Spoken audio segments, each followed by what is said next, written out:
कैसे हैं आप लोग। लेके आ चुका हूँ आपके लिए एक और साइंस का मोस्ट इम्पोर्टेंट टॉपिक।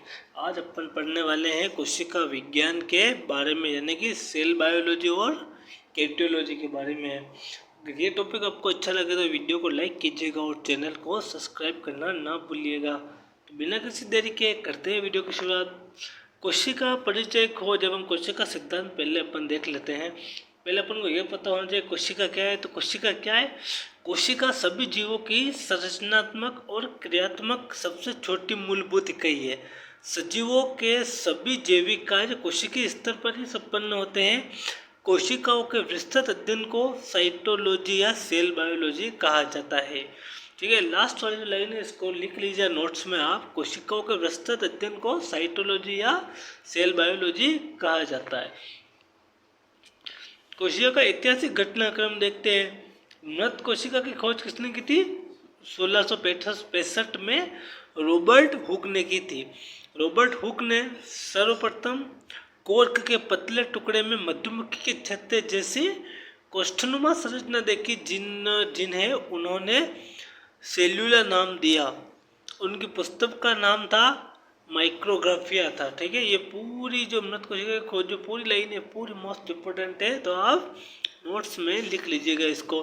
मृत कोशिका की खोज 1665 में रॉबर्ट हुक ने की थी। ठीक है, किस किस जीव से की थी? और मधुमक्खी के छत्ते जैसी कोष्ठनुमा संरचना देखी जिन्हें उन्होंने सेल्यूला नाम दिया है। सेल्यूला भी आप याद रखना, आगे काम आएगा। और उनका पुस्तक का नाम क्या था? माइक्रोग्राफिया। वो तो मृत कोशिका की बात हो गई, अपन जीवित कोशिका की बात भी करेंगे। तो वर्ष 1674 में एंटोनी वेन ल्यूवेनहोक ने उन्नत सूक्ष्मदर्शी की सहायता से तालाब के पानी में जीवित कोशिकाओं को सर्वप्रथम देखा। इन्हें सूक्ष्म जीव विज्ञान का भी जनक कहा जाता है। किसको? एंटोनी वेन ल्यूवेनहोक को। दोस्तों आप अगर ये वीडियो देख लेंगे तो आपके सीईटी तो आप आराम से साइंस में आपके पूरे नंबर आ सकते हैं, क्योंकि मोस्ट जिसे अपन का तीसरा टॉपिक चल रहा है। ठीक है, तो तीनों जो वीडियो मैंने बनाए हुए तीसरा वीडियो बना रहा हूँ, तो इसमें क्या आपको सब मुख्य पॉइंट जो पिछले एग्जामों में आए हुए हैं और आगे भी आएंगे, तो ये वीडियो आपके लिए इम्पोर्टेंट बनता है। फिर केंद्रक की खोज 1831 में रॉबर्ट ब्राउन ने ऑर्किड पौधे की जड़ों की कोशिकाओं में केंद्रक का पता लगाया। ठीक है, तो केंद्रक की खोज किसने की? 1831 में रॉबर्ट ब्राउन ने की थी। फिर है जीव द्रव्य नामकरण। 1839 में जेई पुरकिंजे ने कोशिका के भीतर उपस्थित गाढ़े तरल पदार्थ को जीव द्रव्य का नाम दिया। किसको दिया? कोशिका के भीतर जो गाढ़े तरल पदार्थ का द्रव्य जो स्थित होता है उसको जीव द्रव्य नाम दिया। किसने दिया? जेई पुरकिंजे ने 1839 में। जे हेक्सले ने जीव द्रव्य को जीवन का भौतिक आधार भी कहा था। ये दोनों अलग अलग है, याद रखना आप। नाम तो जैसे शुरू लेकिन कोशिका के भीतर उपस्थित गाढ़े तरल पदार्थ को जीव द्रव्य का नाम दिया जेई पुरकिंजे ने। और जे हेक्सले जो अलग था वैज्ञानिक था, उसने जीव द्रव्य को जीवन का भौतिक आधार भी कहा था। कोशिका सिद्धांत सबसे ज्यादा क्वेश्चन इसी के अंदर से आते हैं। पिछले एग्जाम में आप देख लीजिए, चाहे वो एसएससी का हो, किसका भी एग्जाम हो, रेलवे का हो, साइंस के रिलेटेड ये टॉपिक आता ही आता है।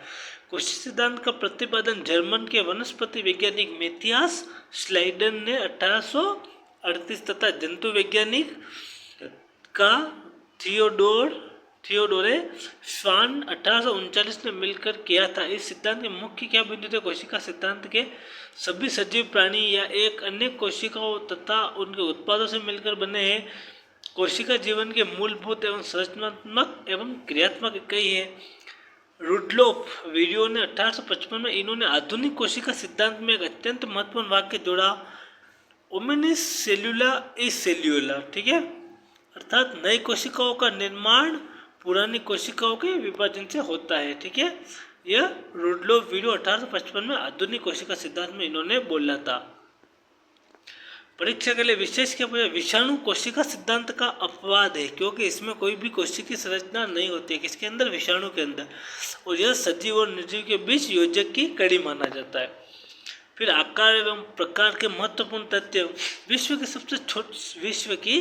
सबसे छोटी कोशिका कौन सी है? उसका नाम है माइकोप्लाज्मा गैलीसेप्टिकम। ठीक है, जीवाणु भी बोलते हैं। इसका आकार लगभग 0.1 से 0.3 माइक्रोकेन इसे PPLO भी कहते हैं, नोट करते जाइएगा, आपके सब मोस्ट इम्पोर्टेंट ही मैं आपके लिए लाया हूँ। विश्व की सबसे बड़ी कोशिका शतुरमुर्ग के अंडा को बोलते हैं। मानव शरीर की सबसे लंबी कोशिका है तंत्रिका कोशिका, जिसको इंग्लिश में न्यूरॉन बोलते हैं। मानव शरीर की सबसे बड़ी कोशिका वो अंडाणु है, ओवियम मादा युग्मक। और मानव शरीर से छोटी कोशिका शुक्राणु, स्पर्म, नर युग्मक, RBC। ठीक है, फिर कोशिकाओं का प्रकार देख लेते हैं अपन। केंद्रक की संरचना और विकास के आधार पर कोशिकाओं को मुख्य रूप से दो भागों में बांटा जाता है, यूरेरियोटिक कोशिकाएं और प्रोकैरियोटिक कोशिकाएं।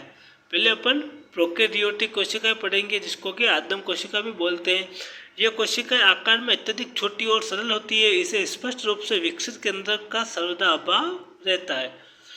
केंद्रक झिल्ली की अनुपस्थिति, इनका आनुवंशिक पदार्थ DNA कोशिका द्रव्य में स्वतंत्र रूप से बिखरा रहता है, जिसे न्यूक्लियोइड या केंद्र भाग भी कहते हैं। ठीक है, प्रायोकोर्टिक कोशिका पढ़ रहे हैं, उसके अंदर अपन केंद्रक झिल्ली अनुपस्थिति में क्या है कि कोशिका द्रव्य में स्वतंत्र रूप से बिखरा रहता है। जो आनुवंशिक पदार्थ जो होता है इस केंद्रक झिल्ली के अंदर, वो पूरी तरह से बिखरा हुआ रहता है, जिसे न्यूक्लियोइड नाम से जाना जाता है।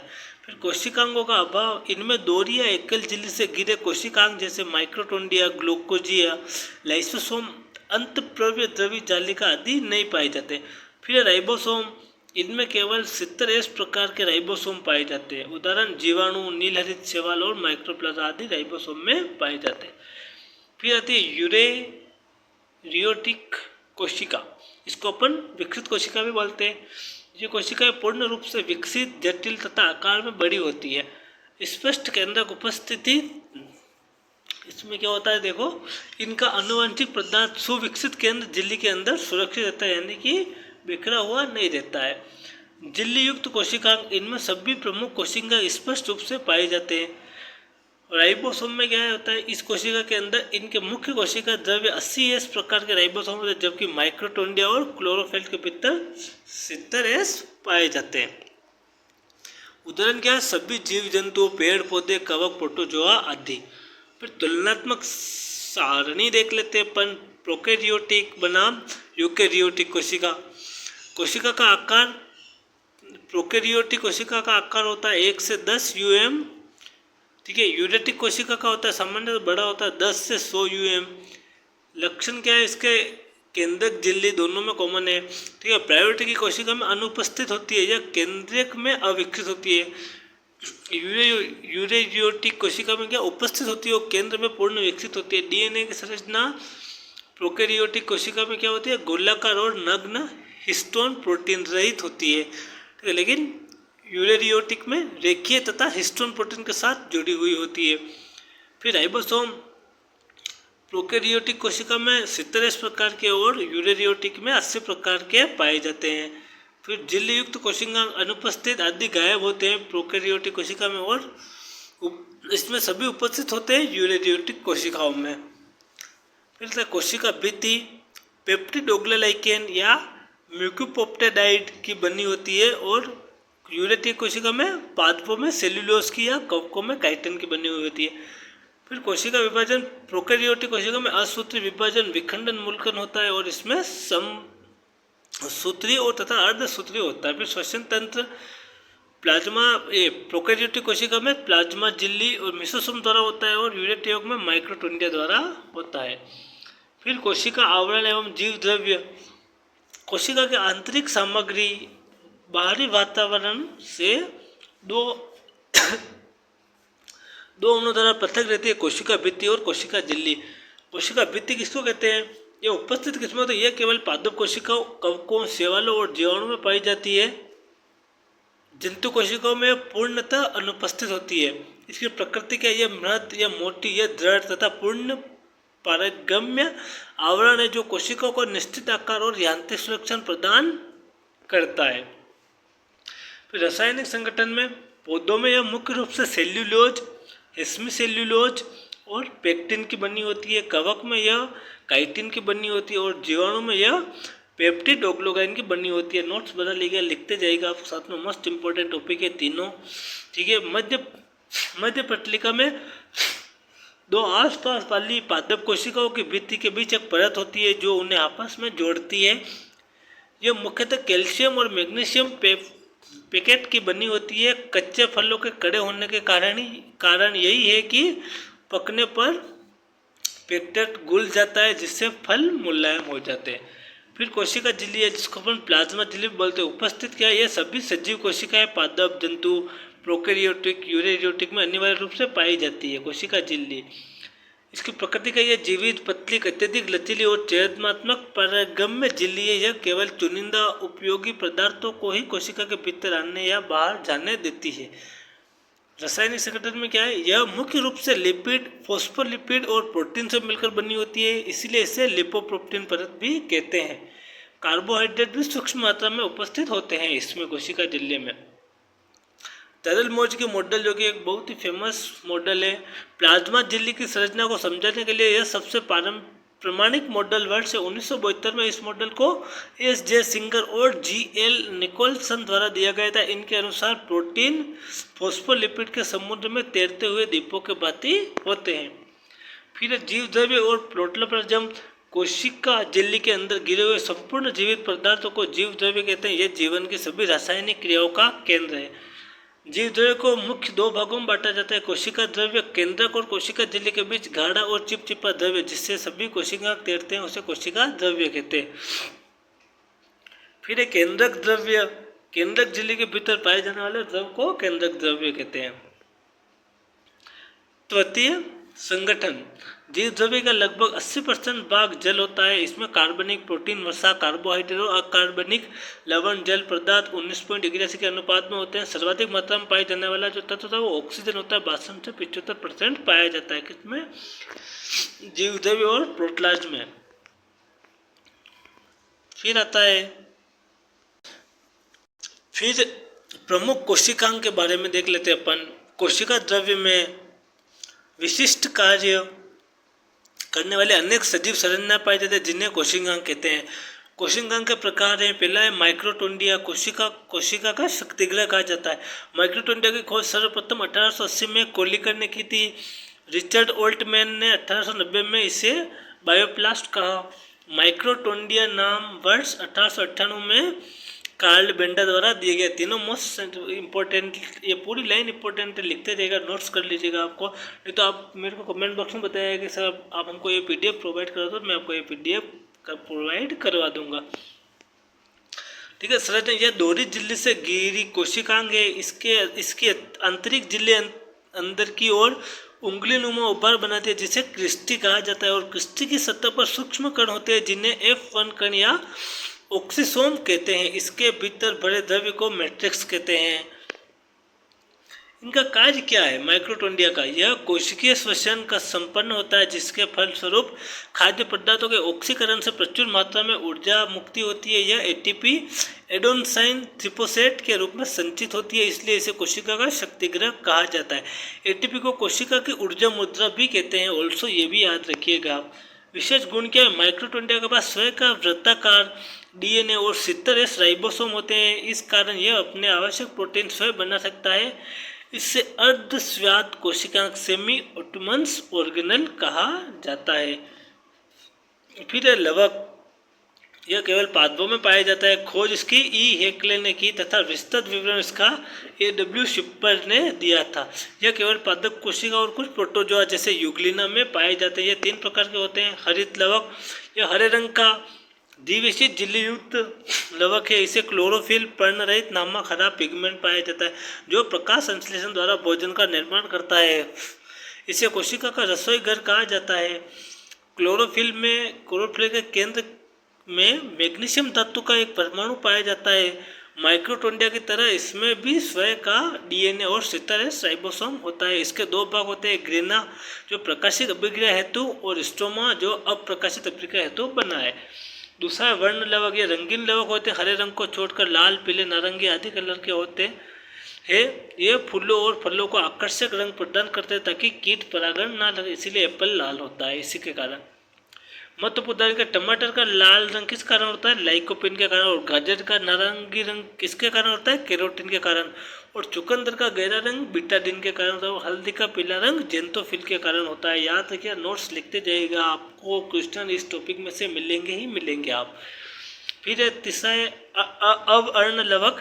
ये रंगहीन लवक होते हैं जो सूर्य के प्रकाश से वंचित भागों जैसे जड़ों, भूमिगत तनों में पाए जाते हैं। इनका मुख्य कार्य स्टार्च, वसा और प्रोटीन के रूप में भोजन का संचय करना है। उदाहरण क्या है? एमाइलोप्लास्ट स्टार्च संचय करता है। फिर अंत प्रदेवी जालिका खोज की थी इसकी कीथ पोर्टर ने 1945 में। यह कोशिका द्रव्य में नलिकाओं का एक विस्तृत जाल है जो केंद्रक झिल्ली से प्लाज्मा झिल्ली तक फैला रहता है। यह कोशिका का अंत कंकाल बनाती है। यह दो प्रकार की होती है, खुरदरी ईआर होती है, इसकी सतह पर राइबोसोम चिपके रहते हैं, यह प्रोटीन संश्लेषण और परिवहन का कार्य करते हैं। दूसरी होती है चिकनी ईआर, इसकी सतह पर राइबोसोम नहीं होते, यह लिपिड, वसा और स्टेरॉयड संश्लेषण तथा यकृत कोशिकाओं में विषैले पदार्थों के विसरण का कार्य करती है। फिर प्रमुख कोशिका में पहला है राइबोसोम, इसको प्रोटीन की फैक्ट्री बोलते हैं। इसकी खोज किसने की थी? राइबोसोम की खोज की थी जॉर्ज जंतु कोशिका में इसकी खोज जॉर्ज पेलेट ने 1953 में की, इसलिए इसे पेलेट कण भी कहा जाता है। विशेषता क्या है? यह कोशिका की सबसे छोटा तथा झिल्ली रहित कोशिकांग है। यह आरएनए और प्रोटीन से मिलकर बना होता है, इससे राइबोन्यूक्लिन और प्रोटीन कण भी कहते हैं। इसका कार्य क्या है? यह कोशिका में अमीनो अम्ल की सहायता से प्रोटीन संश्लेषण का मुख्य स्थान है, इसलिए इसे प्रोटीन की फैक्ट्री कहा जाता है। प्रकार क्या? अवसाद गुणांक के आधार पर दो प्रकार के होते हैं, सितरस राइबोसोम या प्रोकैरियोट्स माइक्रोटोंडिया और हरित लवक में पाए जाते हैं। उप इकाइयाँ क्या है इनकी? 50S + 30S। ठीक है। फिर 80S राइबोसोम है, ये यूरेरियोटिक कोशिकाओं के कोशिका द्रव्य में पाए जाते हैं। उप इकाइयाँ क्या है इसकी? 60S + 40S। फिर ये ग्लोजिको है, ठीक है। खोज इसकी इटली के वैज्ञानिक कैमिलो ग्लोजी ने 1898 में उल्लू की तंत्रिका कोशिका में इसकी खोज की थी। पौधों में इन्हें प्राय डिक्टोयोसोम कहा जाता है। कार्य क्या था ग्लोजिकिया का? यह अत्यंत प्रद्रव्य जालिका द्वारा संश्लेषित प्रोटीन और वसा की पुट्टिकाओं में पैक करती है, उनका रूपांतरित करती है, उन्हें गंतव्य स्थान तक भेजती है। इससे कोशिकाओं के अणुओं का ट्रैफिक कंट्रोलर भी कहा जाता है। इसके अतिरिक्त यह लाइसोसोम और कोशिका भित्ति के निर्माण में तथा शुक्राणु के अग्रभाग एक्रोसोम के निर्माण में भाग लेती है। कौन? ग्लोजिको है। जैसा है लाइबोसोम, जिसको आत्मघाती थैली भी बोलते हैं, इसकी खोज की थी बेल्जियम के वैज्ञानिक क्रिश्चियन डी डुवे ने 1955 में की थी। इसकी संरचना और कार्य का यह एकल झिल्ली वाली थैलीनुमा संरचना है, जिसके भीतर 40 प्रकार के अत्यंत शक्तिशाली पाचक एंजाइम पाए जाते हैं, जिन्हें जल अपघटनीय एंजाइम कहते हैं। यह एंजाइम अम्लीय मध्यम pH 5 में कार्य करते हैं। इनका मुख्य कार्य कोशिका के भीतर आने वाले बाह्य पदार्थों, जीवाणु, वायरस तथा कोशिका के टूटे फूटे अंगों का पाचन कर कोशिका को स्वच्छ रखना होता है। फिर आत्मघाती थैली, इसी के अंदर जब कोशिका बूढ़ी और रोगग्रस्त या क्षतिग्रस्त हो जाती है तो लाइसोसोम फट जाते हैं और इसके मुक्त हुए एंजाइम स्वयं की ही पूर्ण कोशिका को पचाकर नष्ट कर देते हैं। इसी कारण कोशिका को आत्मघाती थैली या कोशिका का एटम बम कहा जाता है। स्तनधारियों के लाल रक्त कोशिकाओं में लाइसोसोम नहीं पाया जाता है। फिर ये तारकी केवल जंतु कोशिकाओं में पाया जाता है। इसकी खोज टी बोवेरी ने 1888 में की थी। यह सामान्यतः केवल जंतु कोशिकाओं में पाया जाता है, उच्च पादपों में अनुपस्थित होता है। इसमें दो बेलनाकार संरचना होती है जिसे तार केंद्र कहते हैं। इसका कार्य क्या है?